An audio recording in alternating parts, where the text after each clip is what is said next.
السلام عليكم.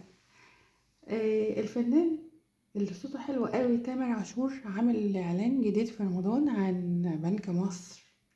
انا كنت عايزه اعرف رايكم يعني فيه، وانا برضو هقول رايي. انتوا إيه رايكم في الاعلان؟ حلو ولا ايه؟ انا على فكره من محبين الفنان تامر عاشور جدا جدا، وحافظه كتير قوي من اغانيه. وعلى فكره يعني صعب إن تقليده في الغنى، لان انا بغني وعارفه وكده. من الناس اللي صعب انك تقلدها في الغنى، صوته حلو جدا.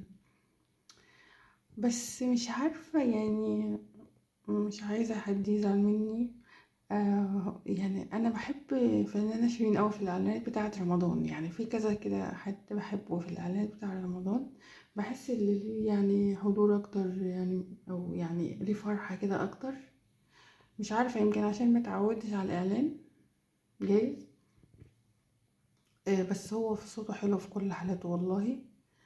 بحب قوي برضو ظهور النجم حماقي، يعني بيفرح كده في او ولا يمكن عشان انا شفته فجأة مش في رمضان، مش عارفة يعني، انا شفت الاعلان قبل رمضان. فقولوا لي برضو رأيكم في الاعلان ده. بس بصراحة هو تامر عاشور صوت جبار جبار. انا يعني صعب، انا ممكن اقلد شيرين، اقلد كذا حد، انما تامر عاشور صعب ان الواحد يقلد، صوته فظيع جدا. قولوا رأيكم في الإعلان بتاع رمضان، وكل سنة وانتم طيبين.